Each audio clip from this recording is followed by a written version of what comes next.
Mi canto va acompañado, quiero ser voz que reviente. El miedo ya no detiene, aunque esté rota por dentro.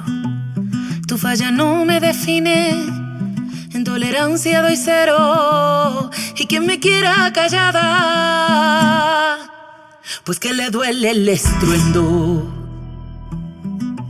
En este episodio descubriremos la historia de Laura, quien atravesó y acompañó procesos de aborto en una época en la que este era aún más castigado que en la actualidad.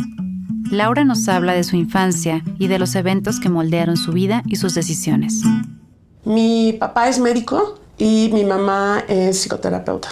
Mis papás trabajaban todo el día. Mi papá se la pasaba en el hospital y mi mamá por la mañana le ayudaba a mi abuelo a la administración de departamentos y por la tarde iba a consulta. Entonces prácticamente éramos unas niñas solas con chofer y con alguien que nos ayudara. Siempre teníamos una persona que nos ayudara. Laura creció en un entorno privilegiado, aunque añorando la presencia de sus padres. Fue en esta época cuando ocurrió un suceso que la marcaría profundamente. Tuve un abuso sexual cuando estaba en kinder por parte de una niña de la escuela, que era mayor que yo. No sé exactamente cuántos años tenía, pero debe haber tenido unos 5 años. Y esta niña debe haber tenido unos 10 años. Y no sé por qué entró al espacio del kinder y me llamó. Me metió al baño, abusó de mí. Se lo conté a mi mamá. Cuando llegó por mí, fuimos a buscar a esta niña, pero estaba pasmada, no la ubiqué y pues sí fue como una huella que dejó muy marcada en mi sexualidad. Lo sucedido influiría profundamente en su manera de entender la sexualidad y de relacionarse con los demás. Pues sí se despertó mi sexualidad, sí tenía como muchas curiosidades. Pero, sin embargo, pues no sé cómo lo enfrenté. Yo creo que jugando con muñecas, etcétera, y como que tratando de entender como muchas cosas que habían pasado de la sexualidad. Era una niña muy curiosa y era muy exploradora en ese entonces, cuando era muy chiquita. Y me tocaron varios eventos complicados. Me acuerdo perfecto que estábamos remodelando un departamento y entonces me metí al otro departamento para ver cómo estaban arreglando las cosas y un albañil me dio un beso con la lengua así asquerosamente. Entonces tuve 2, 3 eventualidades así, porque yo estaba explorando, ¿no? Era muy inquieta. Esas eventualidades fueron y me fueron marcando poco a poco. A medida que crecía, las relaciones de Laura con el sexo opuesto comenzaron a tener otros matices. Yo tenía 17 años, yo me fui al extranjero a estudiar y cuando regresé, la presión de las amigas era de ten relaciones, ¿no? Sin la guía de una educación sexual, Laura se aventuró a tener relaciones sexuales, cediendo ante la presión de su grupo de amigas, lo que desencadenó una serie de experiencias hasta entonces desconocidas para ella. La verdad era un tema de mucha pertenencia y pues tuve relaciones, ¿no? Con mi entonces novio. Se rompió el condón. No le di como mucha importancia porque dije, bueno, no pasa nada. Y pues sí pasó. Pues resultó que estaba embarazada y pues obviamente estaba desesperada porque dije, no lo puedo tener. O sea, tengo 17 años. En ese aspecto, mis papás nunca nos hablaron de sexualidad. Su discurso era como muy abierto en el tema de la sexualidad. No lo hablaban, pero sabía que, pues, por ejemplo, estaban a favor del aborto, a favor de muchas cosas, a pesar de que era ilegal. Y obviamente nunca les dije que va a ser eso, ¿no? Yo creo que era 1995, más o menos. Sí, era ilegal completamente, sí. La criminalización del aborto en México implicaba penas de 6 meses hasta 6 años de prisión según las leyes estatales. Las sentencias de un gran número de mujeres encarceladas por abortar aún siguen en revisión. Y pues obviamente cuando quedé embarazada, pues se lo dije al novio que tenía y fuimos a una clínica que nos habían recomendado. Para nosotros era carísimo. Obviamente no teníamos ese dinero, pero bueno, entre todos los amigos y amigas pues empezamos a buscar el dinero para poderlo pagar. Logramos contactar con esta clínica. Y pues lo primero que me dijeron era pues, los motivos por los cuales quería abortar. Yo obviamente no sabía qué hacer, ¿no? Estaba desesperada y dije, no, o sea, yo no quiero tener un hijo. Pues lo que quiero es que esto se termine, ¿no? Y me dijo, bueno, ok, vea. Bueno, pues vale tanto. En ese entonces nos costó 10,000 pesos. No sé lo que equivaldría en este momento, pero seguramente un dineral. La verdad yo sí estaba muy asustada porque pues era como un tipo de operación. Pero dije, pues ni modo, es lo que toca. Y entonces pues ya A los 2 días, pues ya llegué a la clínica. Me hicieron firmar un convenio de, pues no podía decir absolutamente nada, sino yo me metía en problemas legales. Entonces no podía decir el nombre del doctor, no podía decir el nombre de la clínica, de nada. Pues me metieron al quirófano y lo único que me acuerdo es que no me anestesiaron, no me durmieron. Fue un legrado que me dolió porque pues obviamente estaba completamente expuesta. Estaba el doctor y una enfermera.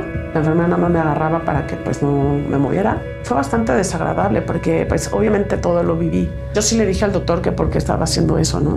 Y me dijo, bueno, pues es para que no lo vuelvas a hacer. Su respuesta a su educación sexual. O sea, sí llega un momento en que pues sales tan enojada, tan traumada, tan... Como dices, híjole, ¿por qué salí mujer, no? ¿Por qué mi pareja no vive esto, no? Si yo fui la que tuve que vivir todo este calvario. Y bueno, pues esto sí afectó considerablemente mi relación con él. Terminamos por el mismo motivo, porque pues sí estaba yo muy enojada, estaba muy triste. Mis papás no sabían. Mi hermana sí, mi hermana mayor sí sabía. Y bueno, pues fue la que me estuvo curando y cuidando en la casa durante una semana. Como consecuencia, Laura atravesó procesos difíciles que la afectaron tanto física como emocionalmente. Físicamente, pues está sangrando, porque pues obviamente te hacen un desprendimiento de todo, ¿no? Tanto de la placenta como pues el endometrio empieza a sangrar, ¿no? Te tomas pastillas, etcétera. Entonces, pues sí se hace el sangrado y pues obviamente pues estás cansada, porque al final del día pues es un procedimiento, ¿no? Y eso pues agota. Emocionalmente era como mucha culpa, una falta de responsabilidad de mi parte y de mi pareja. Sí, me sentía mal, o sea, sentía que no merecía tener más relaciones sexuales porque además las había tenido protegidas, o sea, siempre trataba de protegerme y al final del día pues no te lo garantiza, ¿no? No te garantiza el hecho de tener relaciones sexuales y pues no tener un embarazo.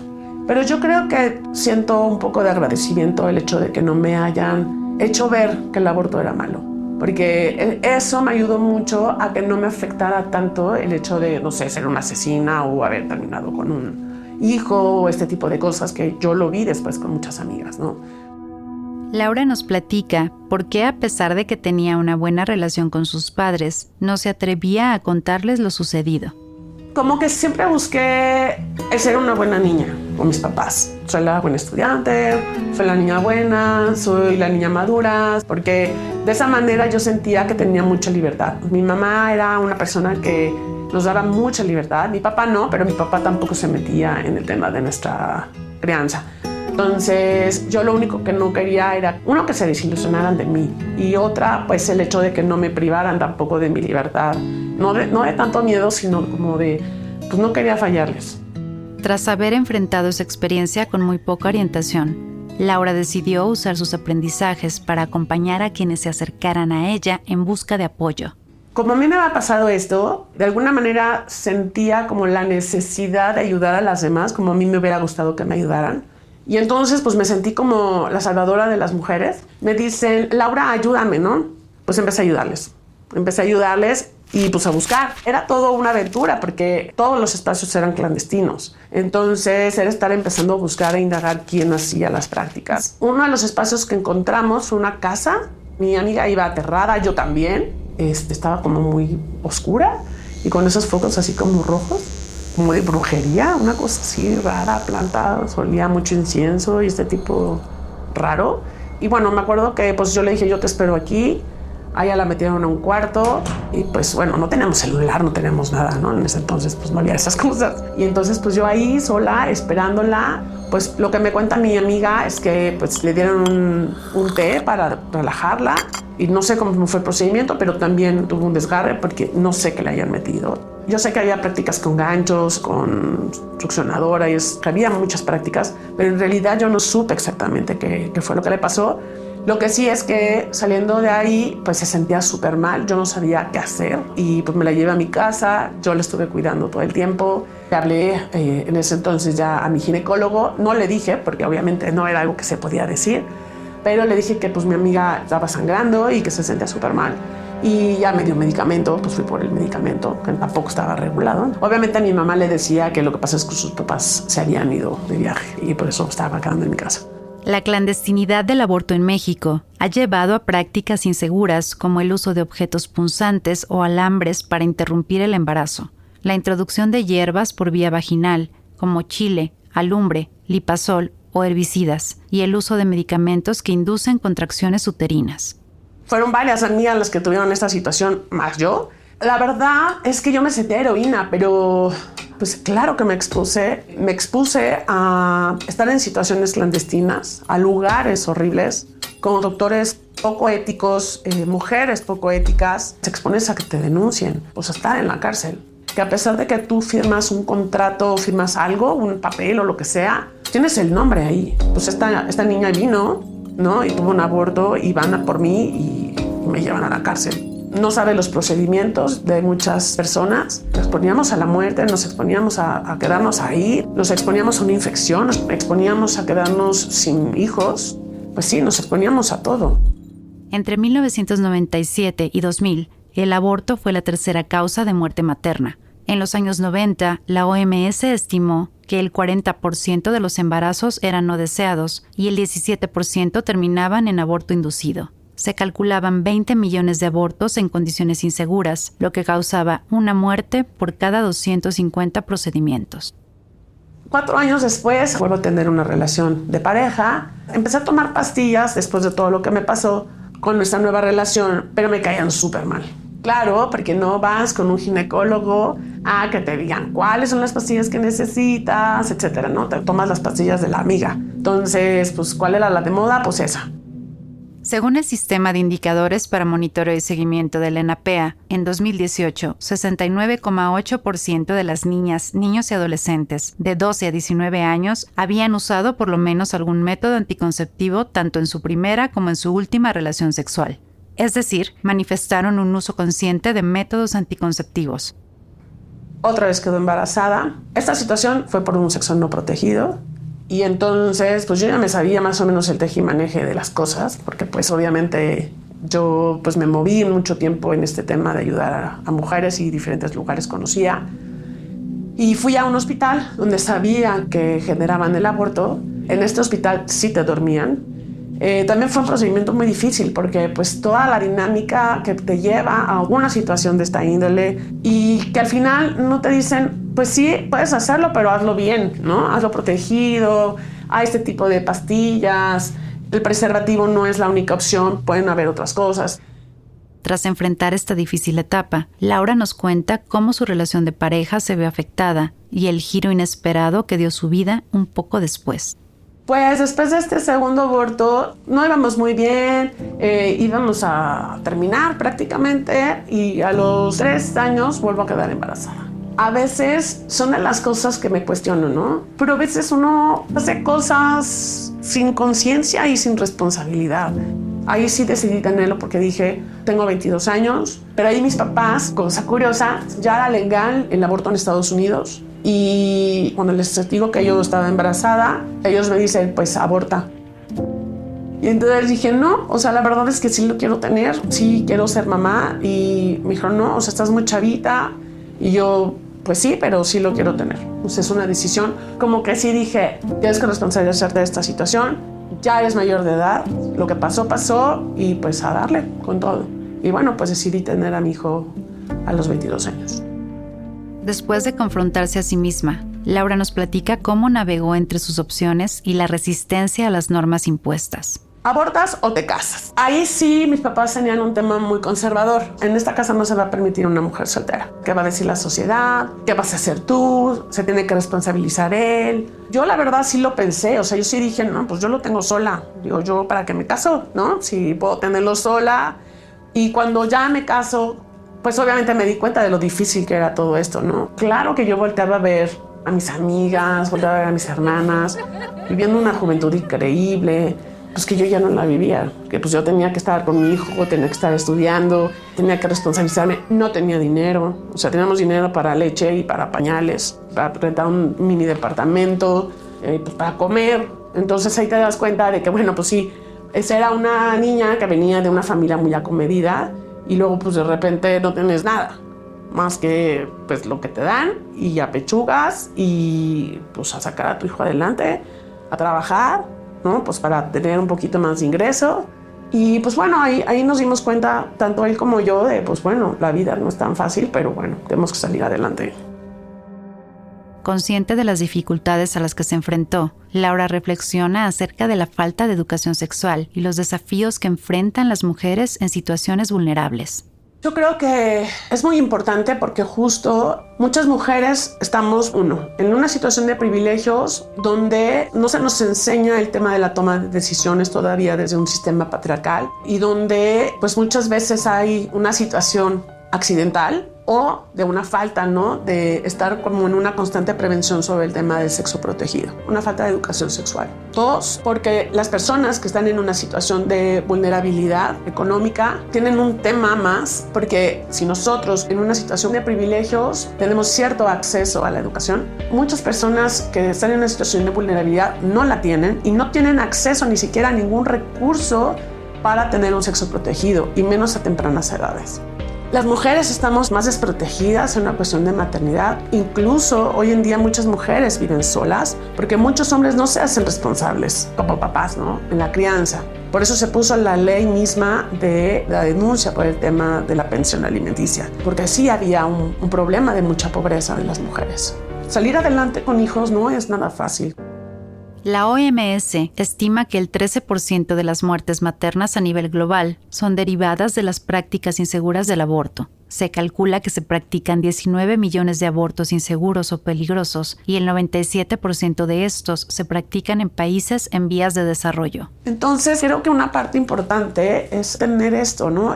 Ahora he tenido algunos acompañamientos en la Ciudad de México a lugares donde practican el aborto y digo, wow.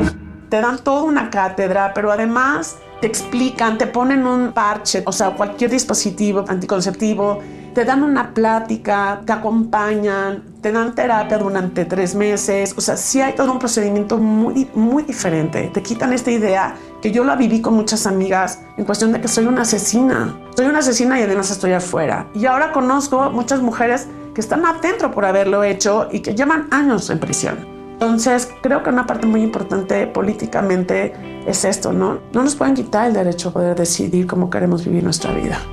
No se vale poner el dedo en la llaga a juzgar la vida de alguien, en este caso de las mujeres que tomamos el derecho, nuestro derecho y nuestra decisión a ser mamás o no mamás. Y de verdad creo que tendrían que pensar un poco más allá. 1, en las mujeres que lo tienen y 2, en las criaturas que nacen. Porque por eso tenemos mucha violencia.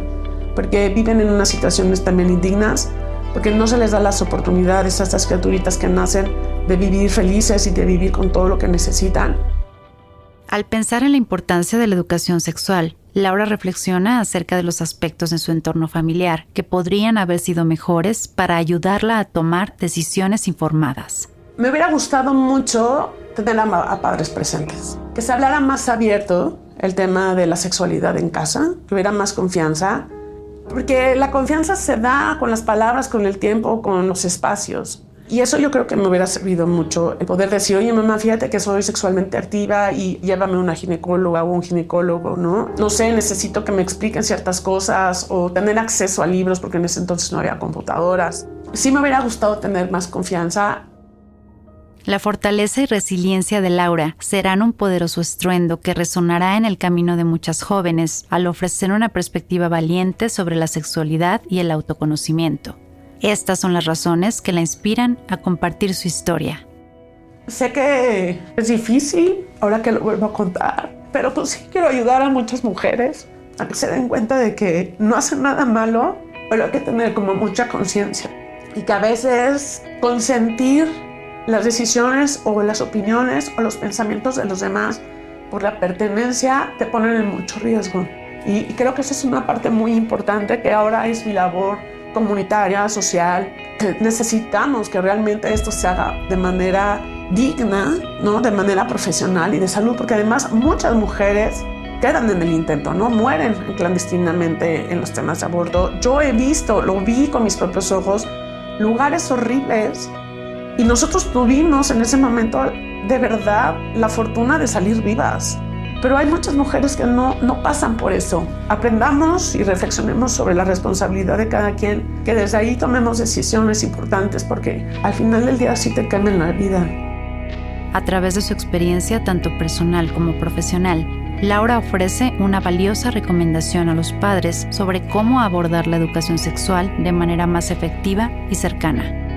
La educación sexual no solamente es que te hablen del embarazo, que te hablen de infecciones sexualmente transmisibles, sino que te enseñen sobre cómo tomar decisiones, cómo ir tomando decisiones, cómo hacerte consciente de tu propio cuerpo, cómo cuidarte, cuál es la relación contigo misma. Que la educación integral en la sexualidad es hablar sobre toma de decisiones, sobre los riesgos que existen, es abrir puertas de confianza con sus hijos, con sus hijas, que la sexualidad es súper bonita, pero que hay edad para todo, que pueden vivir muchas cosas sin tener que arriesgarse con una pareja, pueden descubrirse de muchas maneras, que no tengan miedo, ¿no? A decir no. Si alguien te quiere y te ama, no tiene por qué presionarte. Creo que cada quien tiene que aprender a respetar la decisión de cada quien, y eso creo que es un ejercicio muy importante en las escuelas y el ejercicio muy importante de los adultos y adultas, de hacer mucho hincapié en esto, de respeto, el respeto hacia la otra persona, al desarrollo de cada quien. Cada quien tiene que tomar sus propias decisiones y asumir sus propias responsabilidades. Consentir por afecto creo que es tu peor castigo. Gracias a Laura por narrar su historia. Este programa es un proyecto de Consexual.mx. Producción y dirección ejecutiva, Claudia Tello. Acompañamiento psicológico, Giselle Ureta. Guión, Graciela Ríos. Investigación, Claudia Tello. Dirección sonora, Irina Osegueda. Este podcast es posible gracias al Fondo Semillas. Creativa Voz AC. Esto fue Yo Sobreviviente.